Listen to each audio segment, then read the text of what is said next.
Bonjour à vous, ma gang de fous. Je sais pas trop par où commencer. Euh, pour ceux qui suivent Netflix, ont sûrement écouté la série 13 Reasons ou 13 raisons. Je viens de la finir. Il est 3h30 du matin. Euh, oui, c'est dans mes habitudes d'écouter une série au complet, de A à Z, dans la même journée. Alors, oui, je l'ai fini très tard.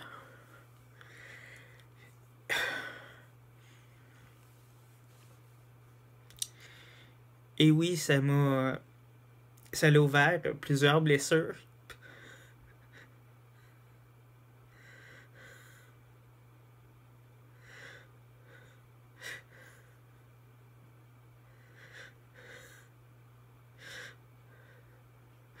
Le monde qui connaisse à quel point je suis quelqu'un de sensible, dévoué aux autres, toujours là pour les autres.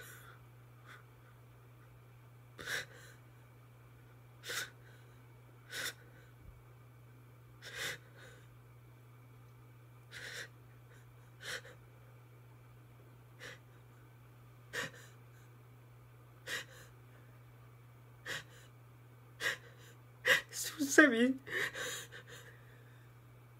à quel point ces jours de voir des gens partis,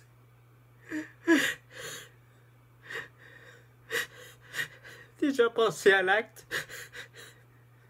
puis t'as pas être capable de le faire.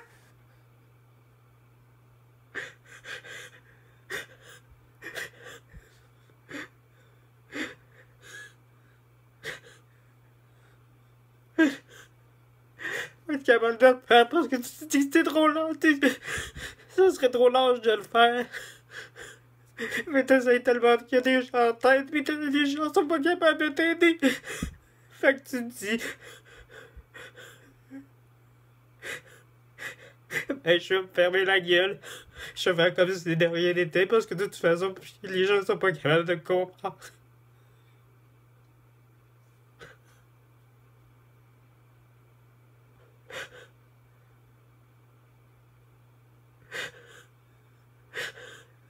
Dans le fond de toi, tu te sens moins guéri à chaque fois que tu essaies de faire quelque chose, d'essayer d'aboutir à quelque chose pour te sortir de ce trou noir-là, puis il y a toujours des gens qui sont là pour t'en mettre dans le trou.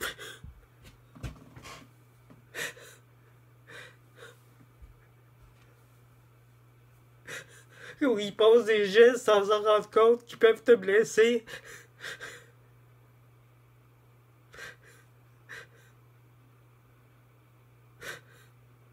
Où des gens sont même pas capables de comprendre à quel point on souffre. On souffre intérieurement à chaque fois qu'on fait semblant qu'on se met un fucking masque. Je suis le premier à chialer que le monde se mette des masques dans la face. Je suis le premier à le faire. Pour arrêter de souffrir parce que je suis pas capable.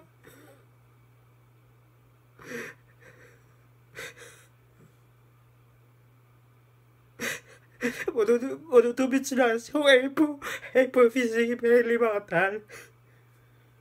Je m'enferme tout seul à la maison. Déjà avec les problèmes de santé, ça n'arrêtait pas. Les pertes de travail, les gens autour de moi, les violences conjugales que je vivais.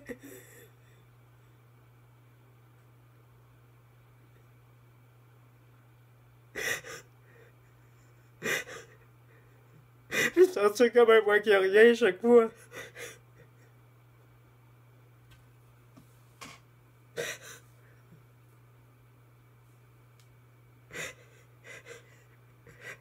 Être toujours là pour les autres, pour les écouter, puis faire comme si tout allait bien, mais Chris, ça va pas bien.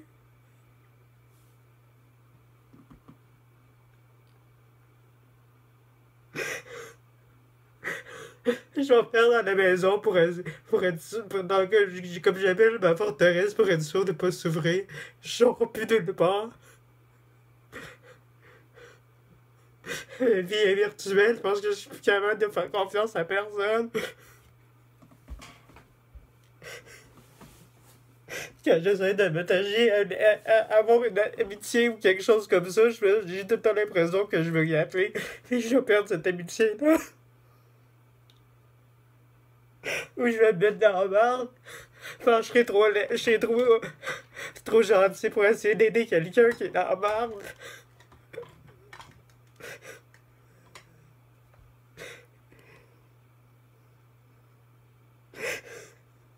C'est moi qui se blesse dans ce temps-là parce que je voudrais tellement que les gens soient même pas malheureux comme moi je le suis.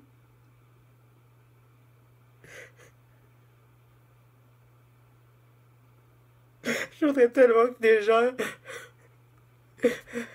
puissent vivre autrement de ce que moi j'ai vécu.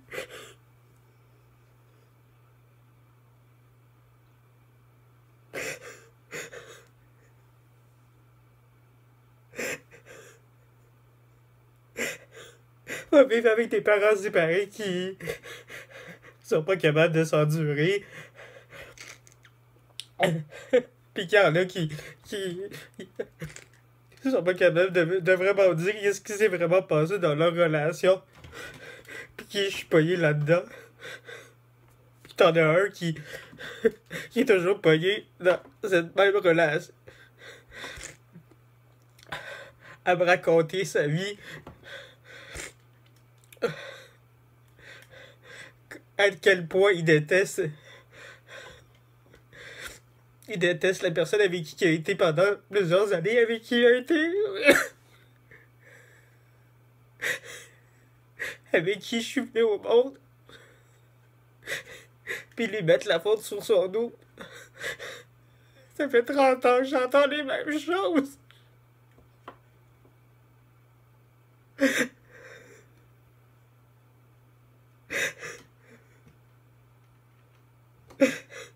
Que j'entends que les relations c'est de la merde. Que tout le monde est menteur, tout le monde est ci, tout le monde est ça. Puis que cette personne-là est la personne la plus honnête au monde, puis ça doit être elle qu'on doit croire.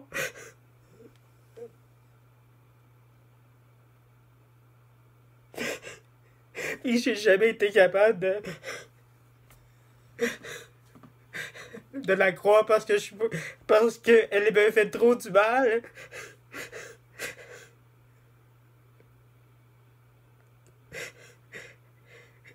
Elle met trop sa haine sur moi. Elle a projeté sa haine sur moi pendant tellement d'années pour que je déteste l'autre personne qui était mon parent.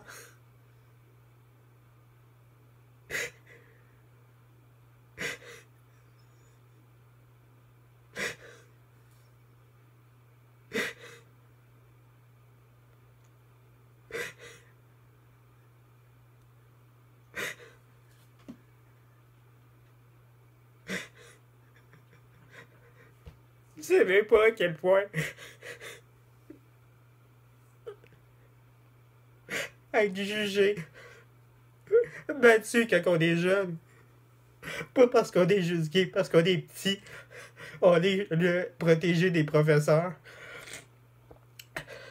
Parce que le tablette est déjà programmé par l'éducation, puis qu'on est placé déjà dans des classes, puis que les professeurs savent déjà avec qui qu'ils vont être comme élèves.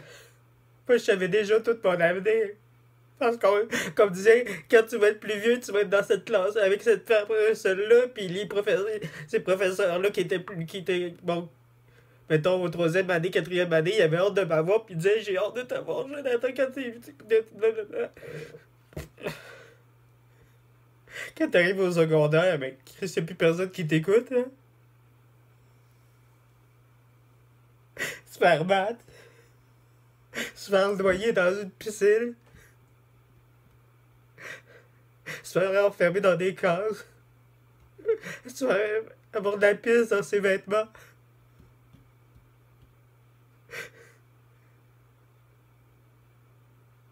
faire cracher dans ses cahiers pendant que t'es pas là. Parce que toi, t'as réussi à avoir une demande d'absence. Ben, pas d'absence, mais de pouvoir partir plus tôt parce que t'as fini tes travaux. Mais pendant ce temps-là, la professeure, elle a 5 son camp. Ben, la petite personne-là, elle a fait ce qu'elle a à faire. Elle brise tes affaires. Elle crache dans tes affaires. Elle met des morceaux de morve de son nez dans tes cahiers.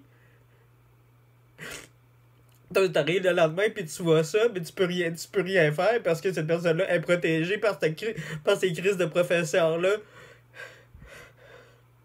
Parce que c'est un élève perturbé, fait qu'il faut pas le perturber plus, mais Chris, c'est les autres qui payent.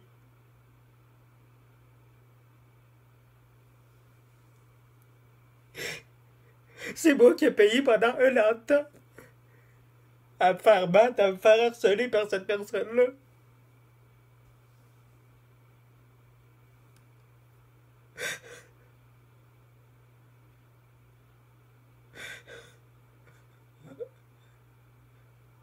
Changer d'école, mais les problèmes suivent pareil parce que ceux qui sont dans la même classe sont là.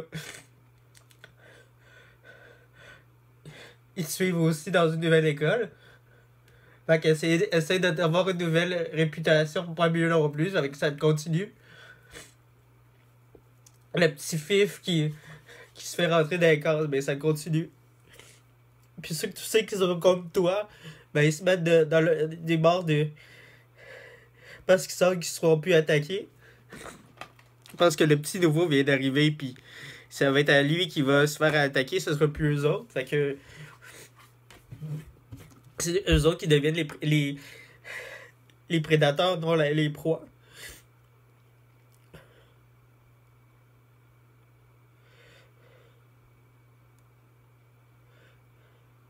Je sais pas si vous savez c'est quoi se faire pitcher se faire vider une bouteille de crème sur la tête. Tu peux avoir de vêtements. En pleine classe, se faire vider une bouteille de parfum qui pue sa tête en pleine classe. Pendant toutes les profs sont toujours partis aller chercher leur petit café ou aller à une toilette. Ou se faire voler dans ses cases. Se faire ouvrir sa case puis se faire voler qu'est-ce qu'il y a dedans.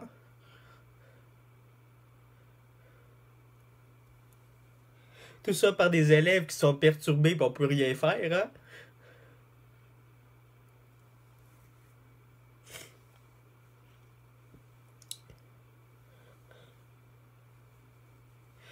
Arrivé à l'âge du travail, ben c'est la même chose. Tu te fais insulter, tu te fais réduire par les gérants qui pensent pas comme toi puis qui essaient de te manipuler pour te rabaisser parce que les autres sont aussi minables que toi. En réalité, ils sont peut-être plus minables que toi.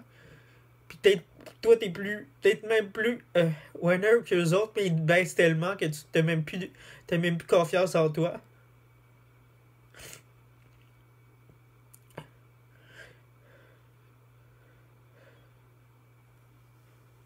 Tu te fais enfermer dans des frigos de congélation, dans des épiceries ou dans des dépanneurs. Je sais pas si vous savez c'est quoi être enfermé dans un frigidaire d'épicerie, là. De fruits et légumes, là. Mais il fait frais en tabarnak.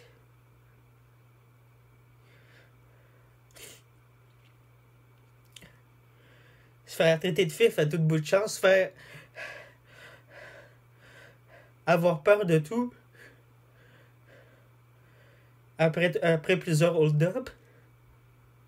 Entendre le mot hold-up juste parce qu'un premier hold-up a été un canular, parce que tu le sais que c'est un canular, mais les autres, tu les vois plus comme des canulars.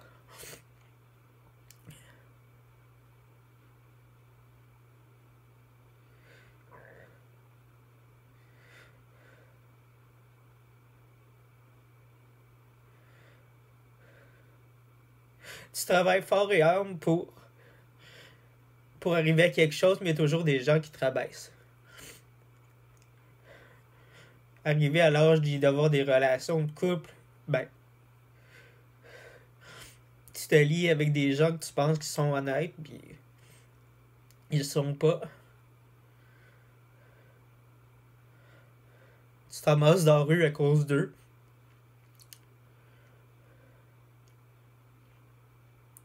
T'essayes de faire ta vie, tu retrouves quelqu'un d'autre, mais cette personne-là te remet dans la rue aussi, parce que t'as rien. Fait que tu changes d'appartement, de chum en chum, parce que si t'as pas d'appartement, ben tu t'en vas vivre avec l'autre personne. Puis quand comme l'autre personne veut plus de toi, ben tu s'en vas.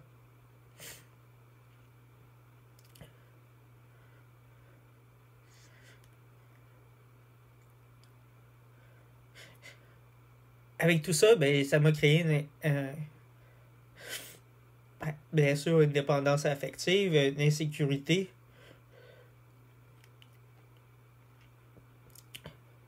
Je suis sûr que vous en connaissez des gens qui vous appellent ou vous laissent plusieurs textos jusqu'à temps que vous répondiez. J'étais cette personne-là avant. Jusqu'à temps qu'on me le fasse puis que je me rende compte que comment ça peut être gossant. Mais j'étais comme ça avant, puis je comprends comment les autres pouvaient agir, pouvaient se tasser de moi. Je veux dire, Chris qui est fucké, ce gars-là, puis je comprends pourquoi les gens pensent que des fois que j'étais un troublemaker.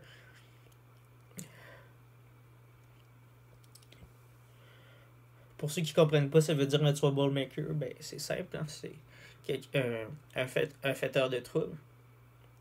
Un manger une marde qui fait tout le temps de la marde.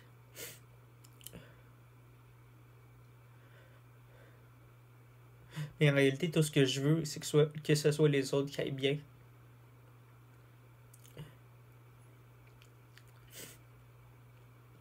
Je m'inquiète pour les autres, plus que pour moi. C'est pour ça que j'agissais comme ça, parce que j'avais peur qu'il leur arrive quelque chose, s'ils me répondaient pas, qu'il leur arrive un accident ou quoi que ce soit. Et j'avais pas dans la tête qu'ils voulaient juste pas me répondre, ou qu'ils étaient occupés, ou qu'ils étaient au travail ou quoi que ce soit. Dans ma tête, moi, c'était parce qu'il était arrivé quelque chose de grave.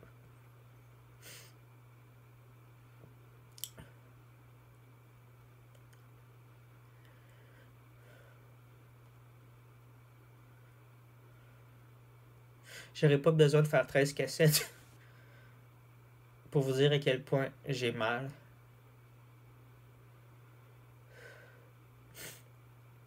Il m'est arrivé souvent d'essayer de passer à l'acte. Ceux qui me connaissent le savent.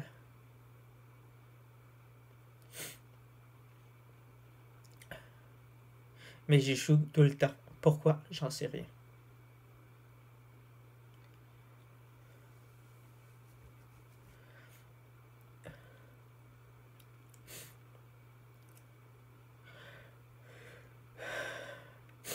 Pourquoi Dieu m'a envoyé sur terre pour souffrir?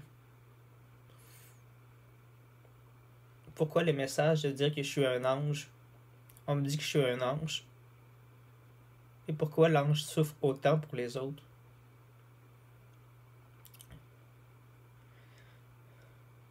Pourquoi les anges doivent souffrir? Pour essayer d'aider son prochain à pas souffrir.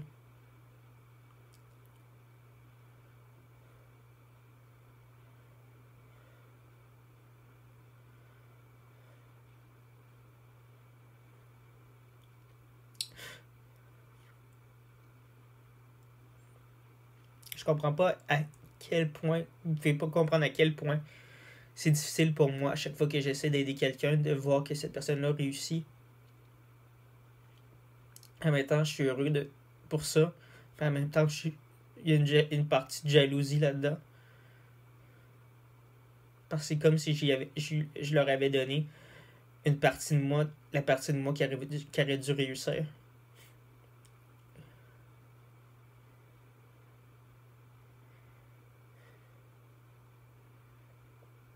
Puis c'est comme si moi je prenais leur partie de leur échec sur mon dos.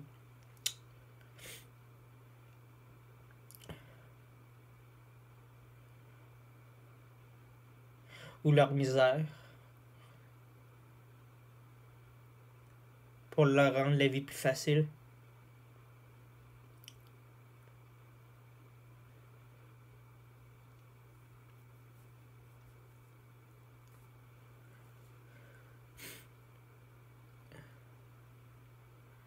J'essaie des fois d'ouvrir les yeux aux gens sur des nouvelles visions. Comme vous pouvez voir souvent dans mes vidéos, ce que je fais depuis plusieurs mois. J'essaie d'ouvrir les yeux aux gens sur des idées, sur des nouvelles valeurs. Et je vois qu'il y en a qui adhèrent à ces idées-là. Ça me fait du bien. C'est pour ça que je continue.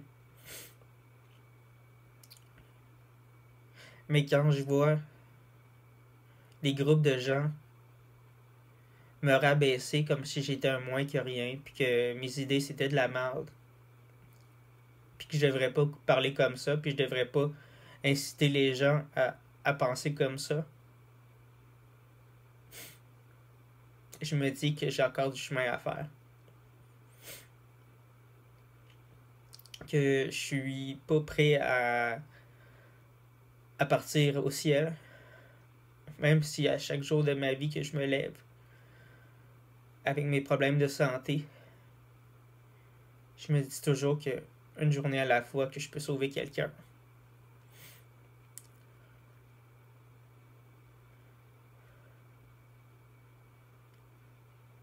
Comme on dit, un cochon à la fois, si on peut pas toutes les sauver en même temps. On peut pas sauver tout le monde en même temps. Mais en somme, on peut sauver une personne. Ben, ça sera au moins cette personne-là. C'est ça que je me dis. C'est ça ma mission. C'est ça ma mission sur Terre. De ne pas envoyer inutilement des gens au ciel. Ou en enfer parce qu'ils ont passé à l'acte.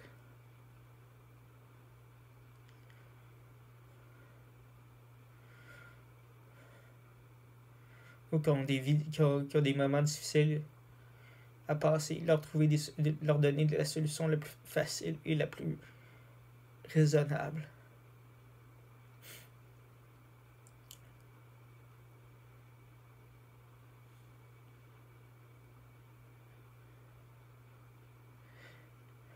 Parce que tu sais c'est quoi la mort, parce que tu l'as vécu.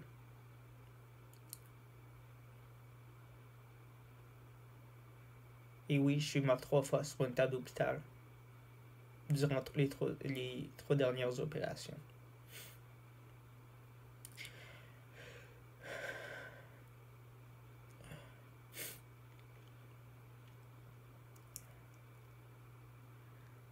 Alors, savoir c'est quoi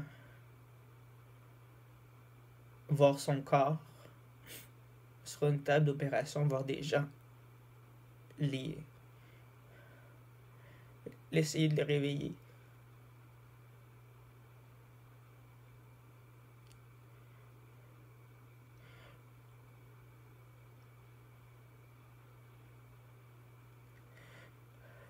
Entendre les voix de ces gens-là dire « Meurs pas, meurs pas, meurs pas ».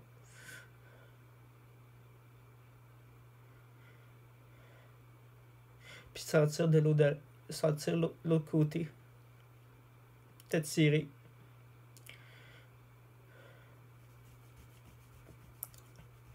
Pour te dire « Non, ta mission n'est pas finie, même si on voudrait que tu sois avec nous parce que on sait que tu souffres. On a besoin que tu sois encore là en bas. Parce qu'il y a des gens encore en bas qui ont besoin de toi. » Mais des fois, je me sens tellement inutile.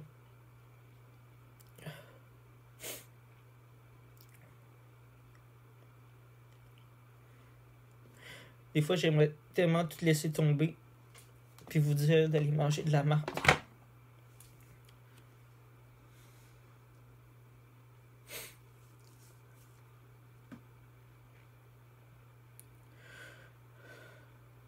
Souvent, on me demande pourquoi je fais tout ça. Pourquoi j'aide les gens à pas mourir, puis moi, je voudrais mourir.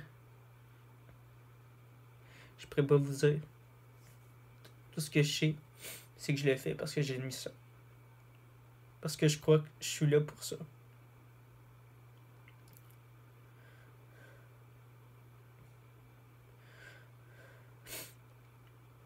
Pourquoi aider quelqu'un qui se suicide en voulant voler des choses? Pourquoi aider quelqu'un qui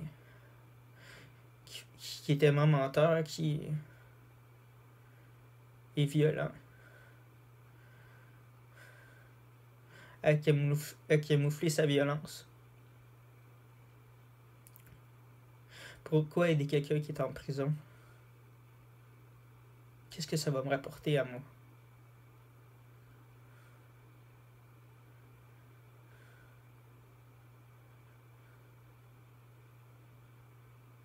Car tout le monde me dit, ben, la personne qui est en prison, elle a fait pour.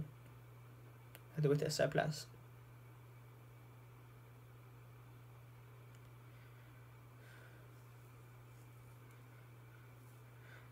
Je crois que personne mérite d'être en prison.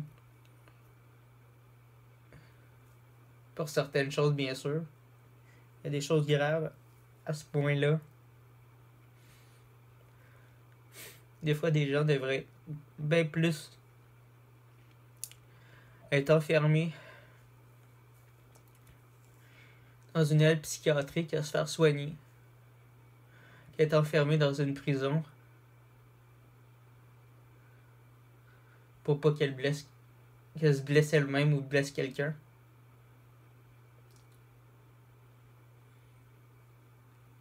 Mais là aussi, on fait semblant que la personne n'a rien. Et toi, tu le sais qu'elle a quelque chose. Puis personne ne fait rien. Encore une fois. Je dis souvent la phrase que les moutons sont aveugles et sourds. Mais vous le prouvez souvent. Tout le monde le prouve. En se fermant les yeux. Sur tout ce qui se passe autour de nous. Pourquoi? Parce qu'on brise notre confort à essayer de vouloir aider quelqu'un? Parce qu'on se sent pas concerné parce que c'est pas quelqu'un qu'on connaît? Ou c'est juste quelqu'un qu'on voit dans une école? Qu'on côtoie dans une école ou qu'on côtoie au travail? Fait que c'est pas quelqu'un de notre famille, fait que c'est moins dommageable sur notre ego de savoir que cette personne-là a un problème.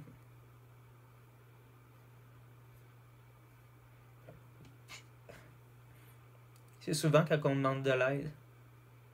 Vous dites souvent, cette personne-là n'a pas demandé de l'aide. Mais souvent, le demander, puis vous avez été tellement aveugle de ne pas le comprendre.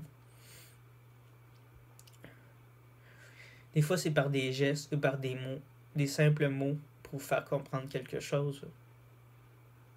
Et oui, des fois, c'est par métaphore, mais les gens ne sont pas forts sur les métaphores. Il y en a avec qui il faut qu'on soit direct, qu'il faut leur dire en pleine face qu'on veut se suicider,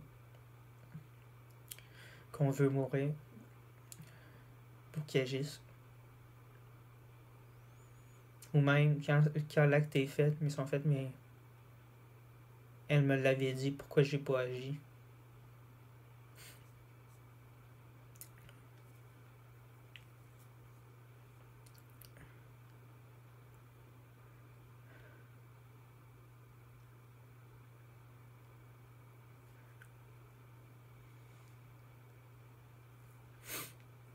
Avoir su que le milieu gay était si malsain, je m'y serais tellement jamais embarqué quand j'avais 16 ans.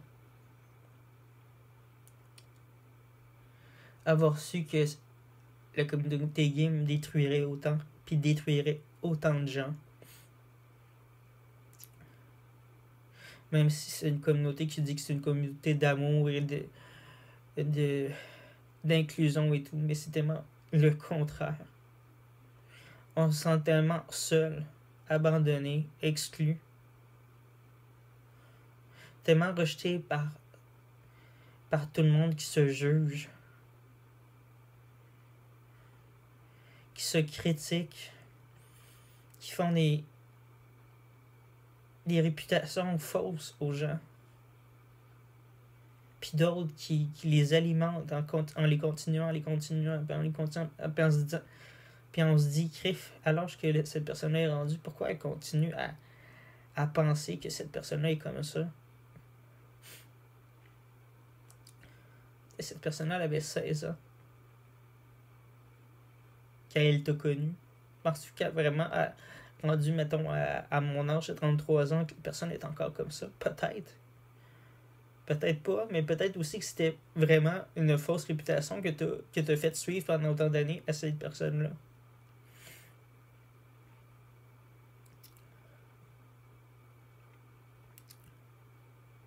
Tu l'as tellement rabaissé qu'elle est même pas capable de te voir en pleine face. Qu'elle te haït à ta moindre présence.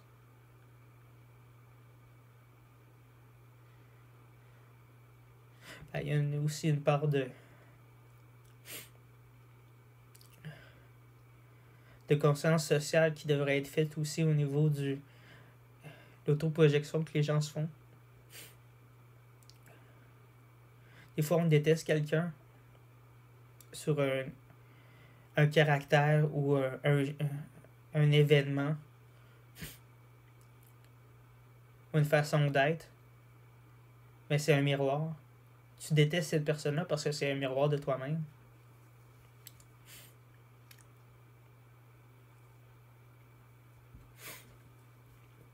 Tu lui mets une réputation qu'en réalité, c'est toi qui devrais avoir. Mais t'es trop lâche pour l'avoir sur la tête. Fait que t'aimes mieux la mettre sur quelqu'un d'autre. Qui serait bien plus victime de l'avoir sur la tête que toi. Puis que tu crois que cette personne-là, en étant la victime, ben, ça va passer.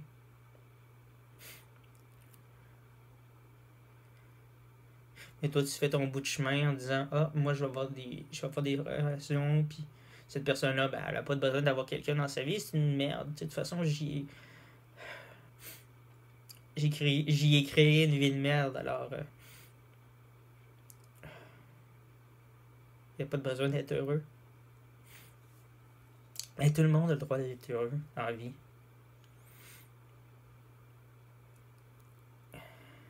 Même le pauvre qui a rien a le droit d'être heureux dans la vie. Puis des fois, le pauvre est bien plus riche. Peut-être pas riche monétairement, mais plus riche d'émotions, et plus riche d'intelligence, plus riche de culture que le riche qui a tout, puis qui s'emmerde dans sa maison. Puis qu'il faut qu'il s'achète des amis parce que il n'y en a pas. C'est pas ça la vie. Moi, je me protège de tout. Justement parce que j'ai tellement souffert. Fait que c'est les dernières minutes que je vous donne. Réfléchissez à ça. Réfléchissez à ça avant de vous coucher. Est-ce que j'ai fait le bien aujourd'hui? Est-ce que j'ai fait le mal? Est-ce que j'ai blessé quelqu'un?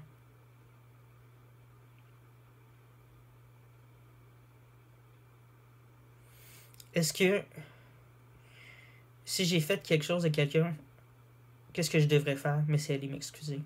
Régler cette situation-là. Si vous sentez que quelqu'un est en danger pour sa vie, attendez pas que cette personne-là passe à l'acte. Agissez.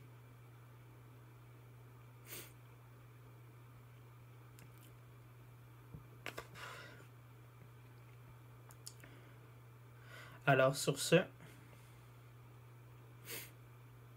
moi, l'ange que je suis va aller se coucher.